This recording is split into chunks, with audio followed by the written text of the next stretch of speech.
Ngisacela ukunibingelela nonke bazalwane egameni elihle umfula wethu uKristu inkosi yethu. Amen. Namhlanje senza usifundo 11. Isihloko sikasifundo 11 sithi ivangeli emhlabeni wonke. Indimana yekhanda itholakala encwadini yaMark 16 uvesi 15. Ngizocela sikhuleke. Baba ongcwele uhlala ekhala sezulwini, unguyise wenkosi yethu Jesu Kristu, umdali wamazulu nomhlaba. Siyabonga malusi olungileyo ngesikhathi samanje osiphe sona sokuba sizozwa izwi lakho. Siyacela Nkosi ukuthi leli thuba usiphe lona njengamanje, umoya wakho oyingcwele usiphe ukuthobeka emphefumulweni nanokuthula emphefumulweni ukuze sizokuzwa ukukhulumisana nathi. Umoya wakho oyingcwele usitolikele konke. Sithi masiqeda lesi sifundo sibe senokuqonda. Nkulunkulu, inhliziyo zenziwe zabusha. Silungele ngazo zonke iy'khathi ukuthi sizoba abantwana, ukhulume thina senze. Nalapho esingasafikanga khona sicela usifikela Nkulunkulu ngokulunga nobumnene bakho. NgoJesu siyakhuleka, amen.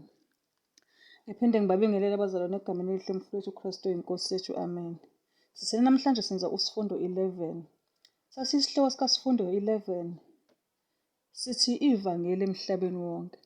Indimana yekhanda eyengamele lesi sifundo itholakala encwadini yaMark 16 uvesi 15. Ifundeka kanje.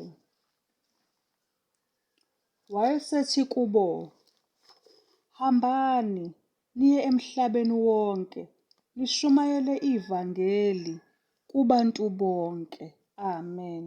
Wayesethi kubo, hambani niye emhlabeni wonke, nishumayele ivangeli kubantu bonke. Ngabe yini na inhloso yokuba senze lesi sifundo? Inhloso ukubonisa ukuthi ibandla linomsebenzi okufuneka ukuba luwenze emhlabeni wonke, elingawenza kuphela ngoba ilungu ngalinye lenza owalo umsebenzi.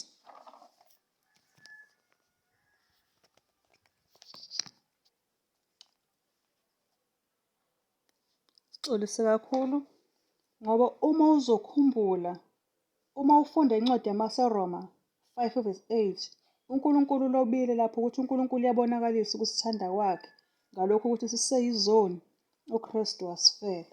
So leli qiniso elikhulu kufuneka ukuba lishunyayelwe emhlabeni wonke.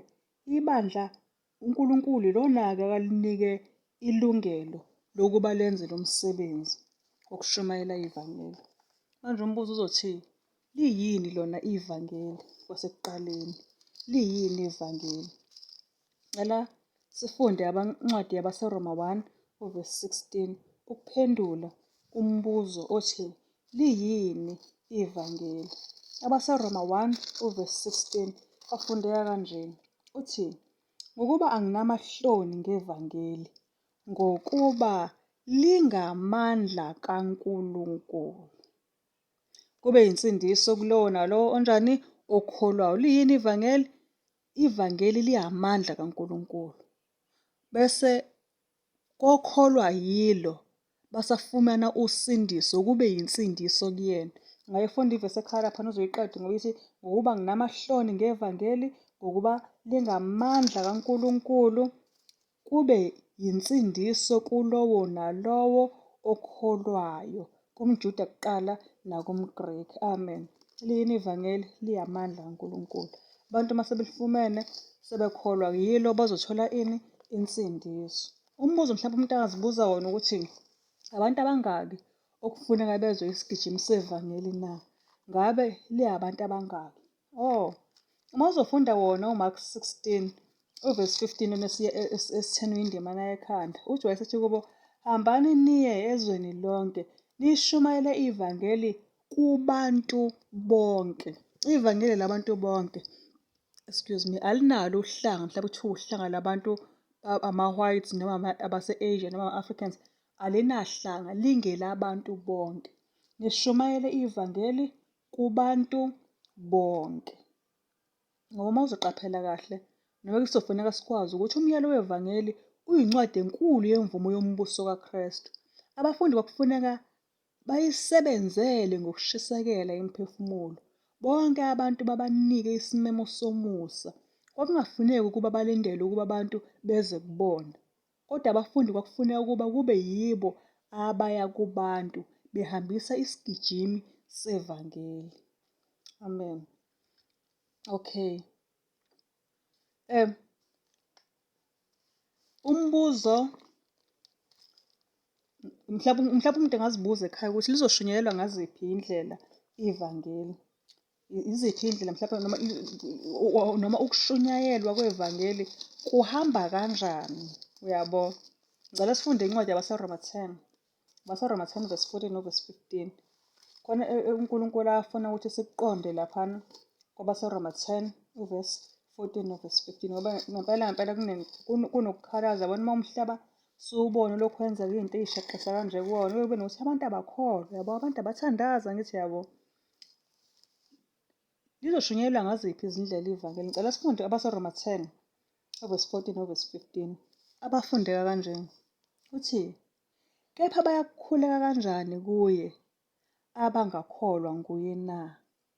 Bayakholwa kanjani abangezwanga ngaye na?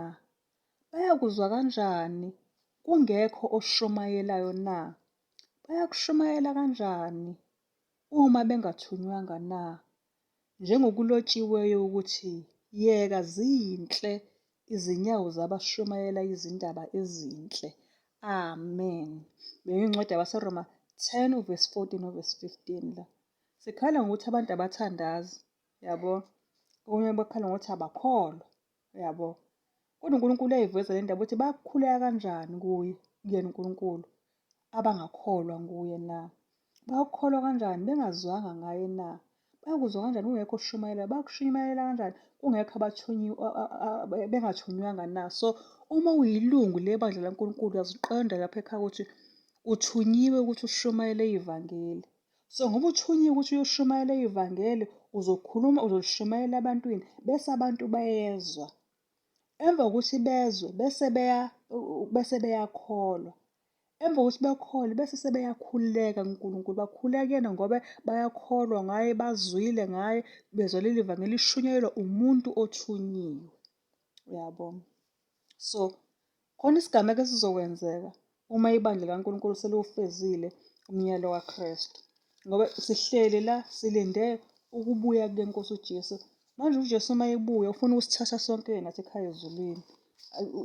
Injalo indaba. Kodwa kufuneka esithathe uzolanda abantwana bakhe. Abantwana-ke bayalalela. Ngakho sifunde iBhayibheli ngoba sifisa ukwazi intando kaNkulunkulu ukuze sizoyenza, siyipractice, sizwe ngayo. Bese siyakholwa, bese siyenza. Angithi yabo. So ngoba khona isigameko esizokwenza uJesu uyeza. Cela sifunde uMatewu 24 verse 14. Khona ivesi ekhona lapha uMatewu 24 verse 14. uNkulunkulu uthi khona, leli vangeli lombuso liyakushunyayelwa ezweni lonke, kube ngubufakazi ezizweni zonke, andokuba kufike ukuphela. Amen. Ukuphela kuyeza, uJesu uyeza, ukuphela kwakho konke kuyeza. Kodwa isigaba sokuqala esizokwenzeka, ivangeli lizoshunyayelwa ezweni lonke. uJesu uma esefika, akekho umuntu ozobuza ukuthi kwenzakalani njengamanje, yabo. So uzothola njengamanje uyahamba uzwe abantu bedlala ngamavesi, yabo. Nongakholwa ayibona, yabo. Nongakholwa uNkulunkulu, kodwa khona ingxenye akayaziyo kaNkulunkulu. Omunye uthola ukuthi uyayazi kodwa akayikholwa, uyayiphikisa. Angithi yabo, yindaba ingoba lelo vangeli liwele naye ey'ndlebeni zakhe. Kuthona isigaba esikhulu esizokwenzeka, leli vangeli lombuso liyakushunyayelwa ezweni lonke. Futhi uJesu Kristu uma esefika, akekho umuntu ozobe engazi, yabo. Kube ngubufakazi ezizweni zonke andokuba kufike ukuphela.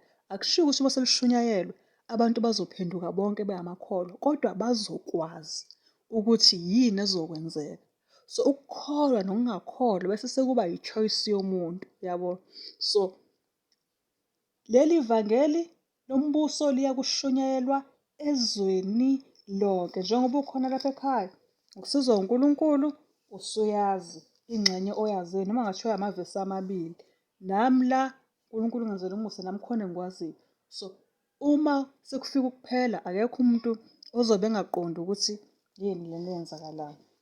So uma amalungu ebandla kaNkulunkulu enza umsebenzi wawo abekelwe wona emasimini asweleyo, ekhaya nangaphandle,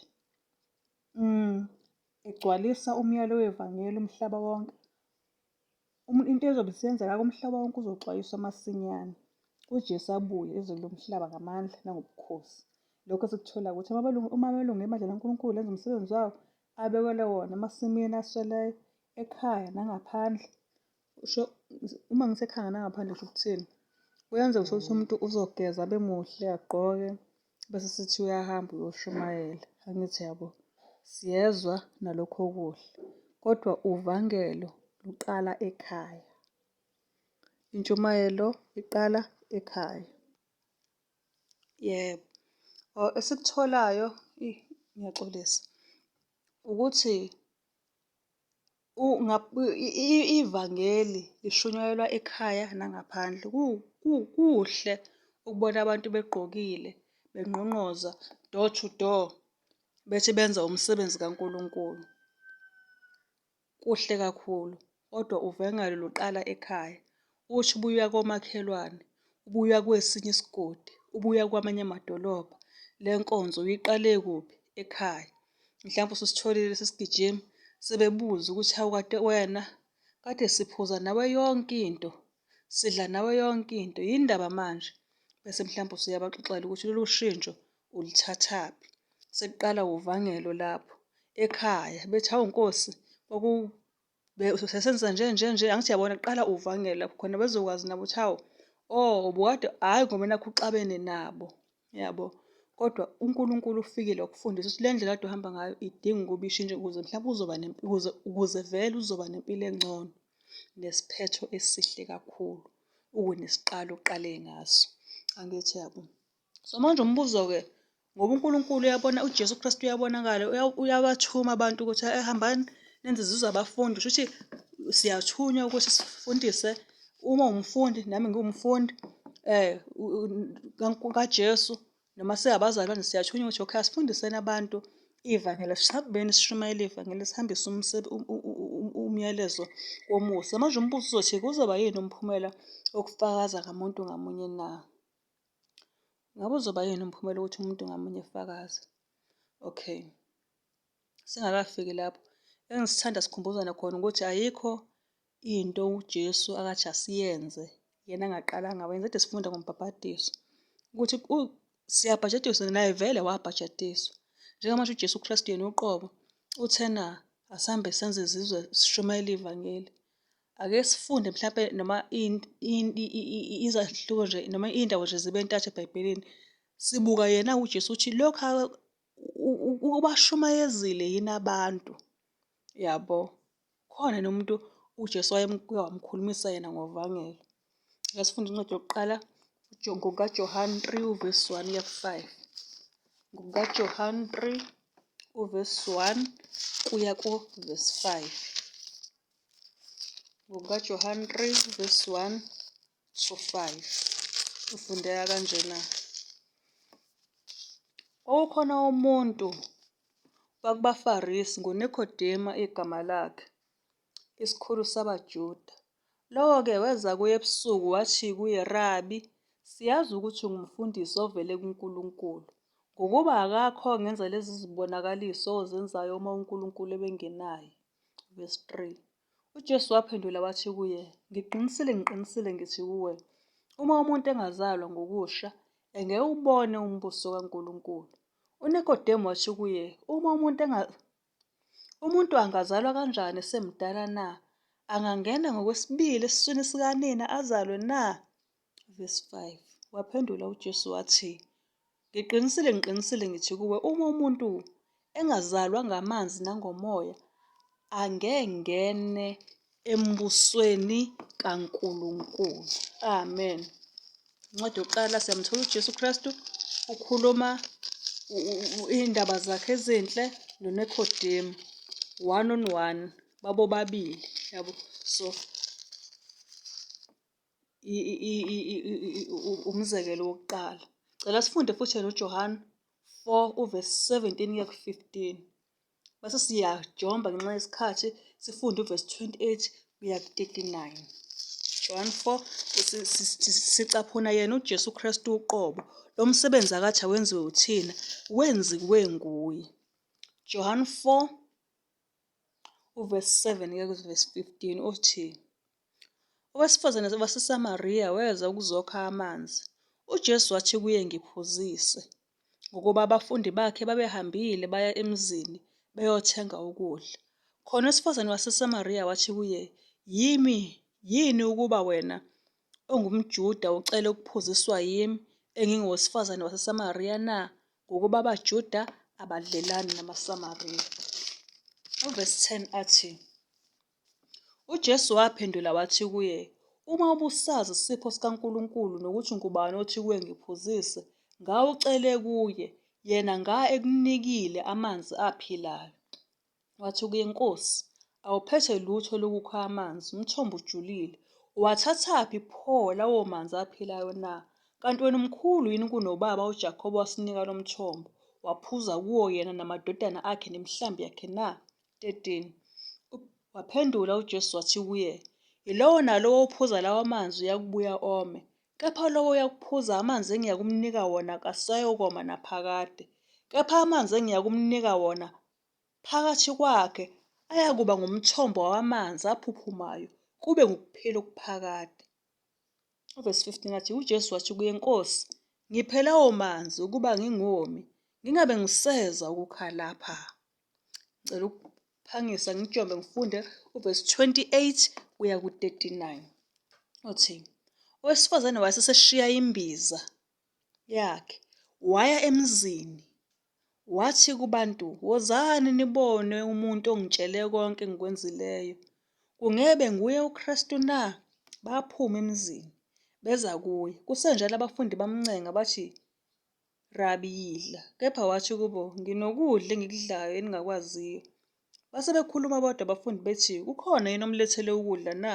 uJesu wathi kubo, ukudla kwami kungukwenza intando yongithumileyo, ngifeze umsebenzi wakhe. Anisho yini ukuthi izinyanga zisezine kufike ukuvuna na? Bhekani ngithi kini, phakamisani emehlweni, nibone ukuthi amasimu asemhlophe aselungele ukuvunwa. Ovunayo wamukeliswa umvuzo, abuthe isithelo, kube ngukuphila okuphakade, ukuba ohlwanyelayo athokoze kanye novunayo. 37. Ngokuba kulokhu liqinisile izwi lokuthi omunye uyahlwanyela, omunye uyavuna. Amen. 38. Mina nganithumela ukuvuna lokho engingakusebenzanga, abanye basebenzile, nina-ke ningene emsebenzini wabo. AmaSamariya amaningi alowo muzi akholwa nguye ngezwi lwesifazane owafakaza ngokuthi ungitshele konke engikwenzileyo. Amen. Njengamanje la siyamthola uJesu ukukhuluma nowesifazane. Owesifazane uma esekholwa izwi laNkulunkulu uyaphuma emzini. Uma kuthiwa emzini eBhayibhelini lesiZulu sesisho lapha esithi uyaphuma lo wesifazane usekhulume noJesu, uhamba yena uye edolobheni noma kuleyo ndawo azi ukuthi uzothola khona abantu, uthi wozani, uyabo, ungitshele konke. Sebeza kuye uJesu, sebefika nabo bayaphinda bayalalela, sebeyakholwa nguye. Simthola uJesu ekhuluma noNikodemu, simthola uJesu njengamanje ekhuluma nowesifazane, kwangagcina owesifazane wabiza abanye baningi. Owesifazane yabo wathi, lezi indaba engize ngikwazi ukuzizwa ngedwa, walanda omakhelwane bakhe. Angithi yabona. Amen. uJesu uqobo leyo msebenzi akathi asiwenze ukushumayela ivangeli, uwenzile yena kuqala. Ngicela sifunde indaba yokugcina itholakala encwadini yaLuka 19 uvesi 1 kuya kuvesi 10. Luka 19 uvesi 1 kuya kuvesi 10. Sikhulunywa laphana ngendoda ekuthiwa uZakewu. Kuthiwa uJesu wangena eJerikho wadabula khona. Bheka, kwakukhona indoda igama layo lalinguZakewu, ingumthelisi omkhulu, icebile. Yayifuna ukumbona uJesu ukuthi ungubani, yahluleka ngenxa yesixuku, ngokuba yayimfushane. Yagijimela phambili yakhwela emthombeni ukuba imbone, ngokuba wabeza kudlula ngakhona. Esefikile uJesu kuleyo ndawo, wabheka phezulu wathi kuyo, Zakewu, shesha wehle, ngokuba namhlanje ngimelwe ukuhlala endlini yakho. Washesha wehla, wamamukela ngokuthokoza. Kuthe bekubona bakhonona bonke, bathi, uye kungenisa kwandoda eyisoni. Verse 8. Kodwa uZakewu wasukuma washo enkosini, bheka Nkosi, ngipha abapofu ingxenye yempahla yami. Kuthi uma ngimphucile into umuntu ngamacebo, ngiyibuyise isiphindwe kane. uJesu wathi kuye, namhlanje insindiso ifikile kule ndlu, ngalokhu naye eyindodana ka-Abrahama. Verse 10. Ngokuba indodana yomuntu ize ukufuna nokusindisa okulahlekileyo. Amen. Ngokuba indodana yomuntu izokufuna nokusindisa okulahlekileyo. Ngiyawuthanda nje kakhulu verse 10 ukuthi sazi ukuthi uNkulunkulu izwi lakhe alikhethi buso ukuthi wenzeni kanjani. Uma uzibona ukuthi impela ngathi uxakile noma hhayi ukuthi uxakile, mhlawumbe ususole kakhulu, mhlawumbe usuyayibona ukuthi wenza amaphutha, uNkulunkulu uyakufuna. Uma futhi ube nenhlahla wathi ukhula wakukhuliswa mhlampe ngendlela efanele eyizwi laNkulunkulu, still uNkulunkulu usakufuna ngoba lokho akusibona ubufakazi bokuthi ungakwazi ukuy'philela ngoba isiphetho sakho singasibi uwumuntu usathane ngakuthatha nje ekugcineni isiphetho nje sibe sibi ugcine usufela ebubini bodwa. So umuntu ngaphandle kukaJesu ulahlekile noma engabonakala engathi unokuthula kangakanani. So ngoba indodana yomuntu izokufuna nokusindisa okulahlekileyo. Omunye-ke nje ubona ngey'kayi emzimbeni ubone nje kade kwasephunyuka usathane ethi uyamqeda. uNkulunkulu uyambiza. Omunye akanazo iy'kayi zisemoyeni noma zisemphefumulweni. Khona umuntu ubonakala shuthi muhle kodwa amagama akazowakhipha akhombisa ukuthi ulimele awamahle. Ngeke uphile uhleli naye ngoba uzokukhuba noma engakukhubanga uzokwenzisa izinto athi ziyinjabulo kodwa ekugcineni ezizodla impilo yakho njengomdlavuza ufe ukufa okunomunyu isikhathi singakashayi. Okuhubhile ngincothi ubuhleli nomuntu olimele kodwa yena ebethi uyaphila yabo. So wonke umuntu ngaphandle kukaKrestu ulimele, so ulahlekile. So uJesu Kristu kuzele thina-ke. Ngisho kungathiwa siyabonakala ngaphandle ukuthi silimele noma asibonakali kodwa the fact ukuthi silahlekile uzele thina sonke. Ubulele nothi yena hhayi wenza izono ezimayina. The fact ukuthi siyona uNkulunkulu uyasifuna sonke. So uma uzoqaphelelana ukuthi owesifazane laphana emthonjeni waseSikhari wagcwala ukuthokoza lapho elalele amazwi kaKrestu. Isambulo esimangalisayo esacisha isambulo wayesesitholile savele nje sahlula. Washiya isigubhu samanzi waphindela phakathi emzini eyisa isigijimi kwabanye. UJesu wayazi ukuthi yini into emenze ukuba ahambe. Ukushiya kwakhe imbiza lo wesifazane yamanzi kwakubonakalisa ngokungena kuphuma eceleni amandla amazwi akhe uJesu. Angithi yabo oyisifiso esinamandla somphefumulo wakhe sokuba athole amanzi okuphila. Wakhohlwa yinto abe eyiyele emthonjeni, wakhohlwa ukoma komsindisi owayehlose ukuba kuqede. Inhliziyo yakhe yaphuphuma, wajabula, wahamba washesha endleleni yakhe ukuyonika abanye ukukhanya okuyigugu ayekutholile. Amen. Angathi uyayibona futhi i-principle ukuthi ukushumayela ivangeli ulibonile lenza ushintsho ey'mpilweni zabafundi nakwabanye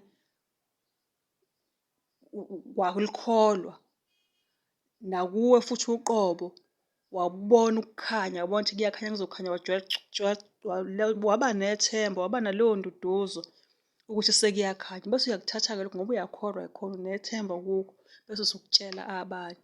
The fact ukuthi abazalwane noma abazalwane sihleli asikhulumi ngevangeli ukuthi-ke asikakasindi kwathina noma sikakakholwa yilo.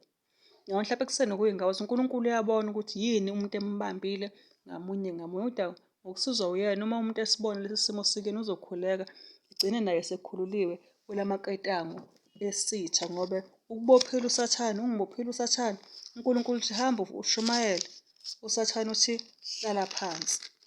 Angithi yabo. So ukubophile-ke ngoba okudalileyo uthi hamba uNkulunkulu uyosikhulula uNkulunkulu uyokukhulula ngelinye ilanga. Sesimtholile uJesu yena uqobo elishumayela ivangeli ekhuluma nabantu one on one, ekhuluma nabantu sebeza kuye bebaningi. Mhlawumbe umbuzo uzothi abafundi bakaJesu bawufuza yini umoya kaKrestu wokuzuza imiphefumulo na? Okay, uJesu siyamthola endimeni ekhanda ethi hambani. Ngabe-ke bakwenza yini lokho abafundi bakhe uJesu wayehamba nabo? Sifunde incwadi kaJohane 1 verse 41 no verse 45. John 1 verse 41 no verse 45. Fundeka kanje verse 41. Yena wafumana kuqala umfowabo uSimoni wathi kuye, simfumene uMesiya. okungukuthi ngokukhunyushwa uKristu. Okay, amen. Uvesi 45 athi-ke, uFiliphu wafumana uNathayeli, wathi kuye, simfumene lowaloba ngaye emthethweni uMose kanye nabaprofethi, uJesu waseNazaretha, indodana kaJosefa. Amen. Kubonakalani mlali bafethu? Mawuzoqaphela la ukuthi isisekelo sebandla lobuKristu saqala ngokubizwa kukaJohane, no-Andriya, noSimoni, noFiliphu. Angithi siyakhumbula noNathayeli. Emva kwalokho uJohane wayisa abafundi bakhe ababili kuKristu. Omunye kubona wathola umfowabo wamletha naye la kumsindisi. So uFiliphu wabizwa, yena wahamba wayofuna uNathayeli. Lezi zibonelo kufanele ukuba zisifundise ukubaluleka komzamo womuntu ngamunye wokufuna imiphefumulo. Umzamo wokuba siyiqonde ngqo imindeni yethu. Angithi yabona lona omunye ulanda abafowabo. uJohane wayengenaye yena umfowabo, kodwa waletha yini? Abafundi bakhe kuJesu. Nathi sifuna siyiqonde ngqo imindeni yethu, nabangani bethu, namakhelwane bethu.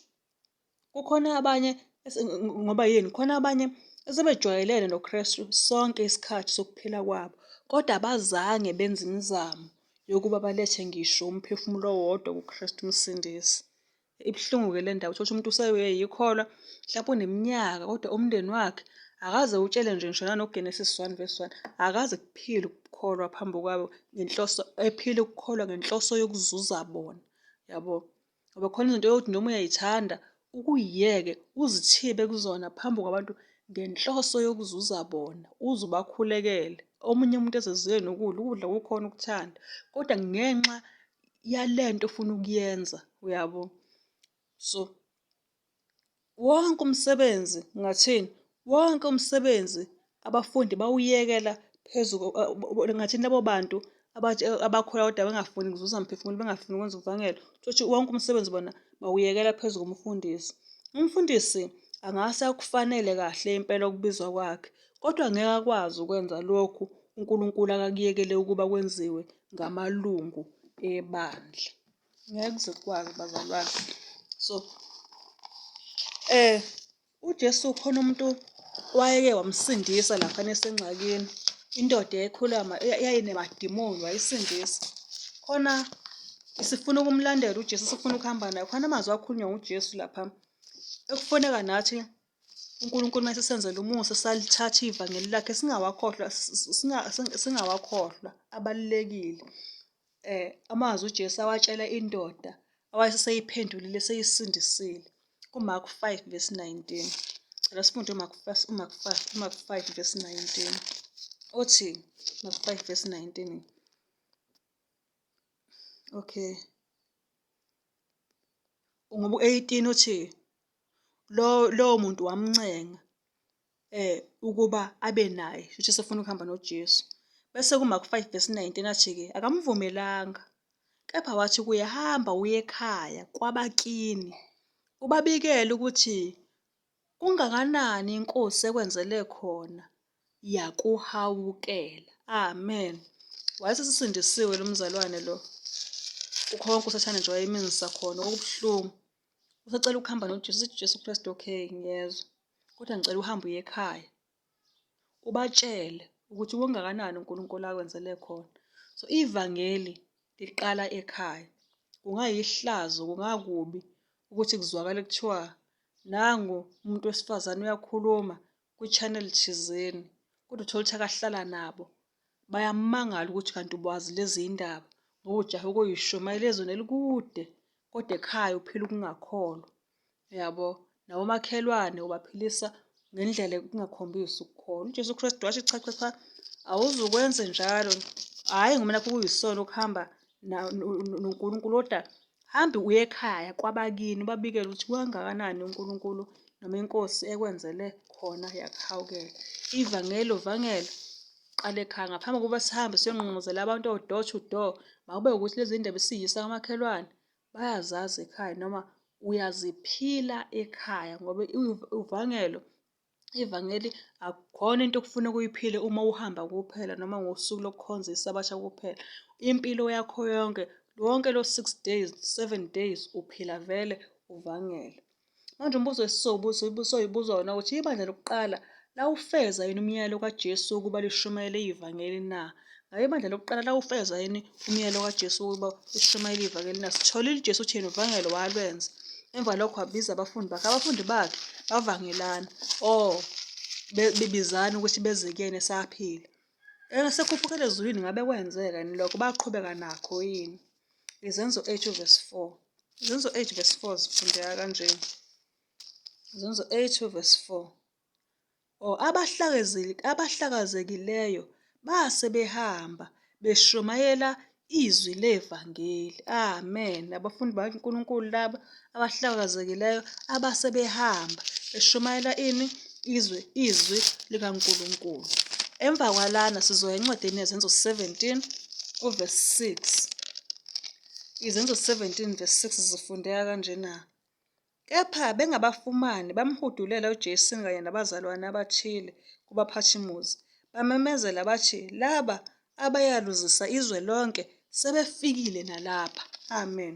uJesu lana wayewumuntu owa-accommodate noma owamukela izihambi noma owamukela abafundi baJesu Kristu ababehamba benza uvangelo. Bamukela ukuthi bengene emzini wakhe. Yabo masizwa igama leJesu. Okay, sibheke nalokho kuqonda ukuthi yena wamukela abantu baNkulunkulu kanti khona bangawuthandi lo msebenzi wokushunyezwa kwevangeli, wokushunyelwa kwevangeli. Bathi-ke labantu abenza isiyaluyalo sebehambe baze bafika la. Shuthi bathini? Wathi ukushunyezwa kwevangeli kwenza isiyaluyalo. Kodwa thina lokho kwesekufunda besifuna ukuthi kubonakale ukuthi ngisho uJesu esahambile, abafundi bakhe baqhubeka nomsebenzi wokushumayela ivangeli. Noma abantu babewubiza kahle noma babewubiza kabi. Uma sifunda incwadi yabaseKolose, Colossians, uKolose 1 verse 23. Khona ivesi eyokugcina la kwabaseKolose 1 verse 23. Ithi Kolose 1 verse 23. Uma kambe nihlala ekukholweni, nisekeliwe, nigxilile, ningagudluzwa ethembeni levangeli enalizwayo, elashunyayelwa kukho konke okudaliweyo okuphansi kwezulu, engenziwa isikhonzi salo, mina Phawuli. Amen. Uma ufunda kwaseKorinte wesibili u5 verse 14, abaseKorinte besibili verse 14, khona ukuchazwa uNkulunkulu khona into akayishoyo echaza ukufakaza ngokuthokoza kwebandla lokuqala. abaseKorinte bokuqala u5 verse 14. Ngiyaxolisa, abaseKorinte besibili u5 verse 14. Ngifuna nje layino laphana ngasekuqaleni. Athi khona uNkulunkulu khona. Ngifuna nje lapha ngasekuqaleni. Ngokuba uthando lukaKristu liyasiqhubezela. Amen. Yabona into uma unothando kuyona kuzoba sengathi khona into ekuphushayo. Ngokuba uthando lukaKristu liyasiqhubezela. Sikubona lokhu ukuthi munye wafela bonke. Ngakho-ke bonke sebafa. Ngokuba uthando lukaKristu njani? Liyasiqhubezela. Khona izibusiso ezitholwa abantu abazuza imiphefumulo. Kuyisibusiso nje. Khona izibusiso ezitholwa abantu abazuza imiphefumulo. uNkulunkulu uma ethi yenza okuthile, uma umlalelile vele kusuke khona isibusiso ozosithola ekugcineni. Ngicela nje ukufunda indimana eyodwa ukusekela le nkulumo kade ngisho. Mangithi khona izibusiso ezitholwa abantu nje abashumayela ivangeli. Uma ufunda izaga 11 verse 30, incwadi yezaga 11 verse 30 ifundeka kanjena. Ithi isithelo solungileyo singumuthi wokuphila, nohlakaniphileyo uyazuza imiphefumulo. Isithelo solungileyo singumuthi wokuphila, nohlakaniphileyo uyazuza imiphefumulo. Konje yini ukuhlakanipha? Izaga 1 verse 7, umesaba uJehova kuwukuqala kokuhlakanipha. Yabo. So umuntu owesaba uJehova ohlakaniphileyo uyazuza imiphefumulo. Uyamsaba nje uJehova ngoba uthena ukuthumile wathi hamba ushumayela ivangeli. Yabona ingane uma uyithuma ihlala phansi, uyabona ukuthi leyo ngane ayikuhloniphi futhi ayikusabi. Uye ube nendlela-ke ukuthi-ke wenza ukuthi ibone ukuthi kahle kahle bekumele ikuhloniphe futhi nje ikuthathe serious, angithi yabo. So isithelo solungileyo singumuthi wokuphila. Laphana encwadini yesambulu sakhumbula ey'fundweni esay'dlulayo ukuthi umuthi wokuphila owumvuzo wabantu abazolalela uNkulunkulu kuze kube sekugcineni. Isithelo solungileyo siwumuthi wokuphila nohlakanipheleyo uyazuza imiphefumulo. Akufuneki ukuba ulindele izigameko ezinkulu noma wethembe ukuthi uza kuba namandla amakhulu ngaphambi kokuba uhambe uye ukusebenzela uNkulunkulu. Akufuneki ukuba ucabange ukuthi izwe lizothini ngawe. Uma ukuphila kwakho kwemihla ngemihla kufakazela ubungcwele nokuqiniseka kokukholwa kwakho, nabanye abantu beqinisekile ukuthi ufuna ukubasiza, imizamo yakho ngeke ilahleke nje ngokupheleleyo. uNkulunkulu uyasiqinisekisa ngalokho. Sesizofika ngasemaphethelweni esifundo sethu. Umbuzo uzothini? Ukufakaza kwethu kufuneka kwande kangakanani na? Ngabe ukufakaza kwethu kufuneka kwande kangakanani na? Cela sifunde incwadi yesAmbulo 14 uvesi 6. Ukufakaza kwethu kufuneka kwande kangakanani na? Isambulo 14 verse 6 sithini? Ngase ngibona enye ingelosi indiza emkhathini wezulu, inevangeli eliphakade, ilishumayela kwabahlezi emhlabeni nakuzo zonke izizwe nemindeni nezilimi nabantu. Amen. uMadlamini ungumZulu. Uma ekhuluma isiZulu njengamanje bekumele amaZulu azoluzwa lolu limi. Uma uNkulunkulu embusisile kukhona olunye ulimi akalaziyo, kuzofuneka futhi leli vangeli aliguqule ulimi lwesiZulu aliyise kulolo limi ukuze nabaleso sizwe bezokwazi ukuliqonda. Ngoba leli vangeli ngase ngibone ingelosi indiza emkhathini wezulu inevangeli eliphakade ilishumayela kwabahlezi emhlabeni, yabo, kuzo zonke izizwe, yabo, nemindeni nezilimi nabantu, alina-race, elawo wonke umuntu. Uma ufunda uMshumayeli 11 uvesi 1, khona ungifuna lapha encwadini yaMshumayeli 11 uvesi 1 wakhona uthi, uMshumayeli 11 verse 1, excuse me. Thoma isinkwa sakho ebusweni bamanzi, ngokuba uyakusifumana emva kwezinsuku eziningi. Amen. Le nkulumo ibhekiswe esikweni lokusebenzisa amanzi ezikhukhula zomfula iNile River laphana ezweni laseGibhithe. Kwakwenziwa kanjani? Kwakuba khona ukuhlwanyela lapha. Lokhu kuhlwanyela imbewu yesivuno esilandelayo. Imbewu yayiye ihlwanyelwe emanzini abohlayo. Kubonakala sengathi ilahlekile, kodwa ekugcineni kuvunwe isivuno esimangalisayo. Akwanele ukuba sinikele isikhathi sethu noma amandla ethu. Cha, akwanele lokho mhlawumbe sinikele isikhathi sethu noma amandla ethu noma imali yethu. Iningi labantu bangakujabulela kakhulu ukuba banikele noma yini kunokuba bazinikele bona uqobo. Akukho namunye kubona ongasemukele ngokuthi ume ngokwanele esikhundleni sakhe uJesu. Yena onganikelanga nje, uJesu akanikelanga nje kuphela ngezinto zakhe anazo, kodwa futhi owanikela ngalo uqobo lwakhe ngenxa yethu. So, njengoba iNkosi uJesu yayiyikhona konke kwethu, icela ukuba sibe yikhona konke okwayo. Imizimba yethu, imiphefumulo nomoya okuyintokozo yokuqonda nesipho. Amen. Umbuzo wokugcina uthi, umuntu ozuza imiphefumulo uthenjiswe siphi isiqiniseko na? Ungathini? Umuntu ozuza imiphefumulo uthenjiswe siphi isiqiniseko sempumelelo na? Ngicela ukufunda Izaga 1, incwadi yamaHubo 126, amaHubo 126 uvesi 6 othi, ohamba ekhala izinyembezi ephethe imbewu yokuhlwanyela uyakubuya ngokuthokoza ephethe izinyanda zakhe. Amen. Ungangathi njengamanje uma ushumayela ivangeli sike sezwa kwathiwa khona abathi uma beshumayela lapha encwadini zizwa kwathiwa benze siyaluyalu, shuthi kudingeka bedisiplinwe, bayathukwa, bayashawa, angithi uyabo, abantu abamukeli, abanye uyalishumayela ekhaya bakuphikisa. Uma uwumntwana ungaze uxoshwe nje nasekhaya, kodwa uNkulunkulu uqinisekisa ngalokho ukuthi kungenzeka ukuthi leli vangeli ulishumayele ukhaya. Yazi-ke ukuthi ohamba ekhala izinyembezi ephethe imbewu yokuhlwanyela Uyakubuya ngokuthokoza phethe izinyanda zakhe. Ekugcineni uma umlaleli uNkulunkulu, uma ngimlalelile uNkulunkulu, uyothokoza lapha ekhaya. Ngicela ukufunda incwadi yokugcina, uMateyu 28 uvesi 20. Mateyu 28 uvesi 20. Ufundeka kanjani uMateyu 28 vesi 20? Nibafundise ukugcina konke enginiyele ngakho. Bhekani mina nginani izinsuku zonke kuze kube sekupheleni kwezwe. Amen. uNkulunkulu uqinisekisa ngokuthi uma wenza lo msebenzi akathenayo wenze, uzoba nawe. Ngakho sithini? Sithi abantu abayisisebenzi zikaKristu akufuneki ukuba bacabange ikakhulu ukuba bakhulume ngokwehluleka emsebenzini wabo. UNkosi uJesu iyona esipha ngokwaneleyo zonke izinto. Umoya wayo kufuneka ukuba kube nguyena umvuseleli wethu. Kuthi-ke njengokuba sizibeka ezandleni zayo ukuba sibe yimihosha yokukhanya, sizobona izindlela zethu zokwenza okuhle ngeke zaphela.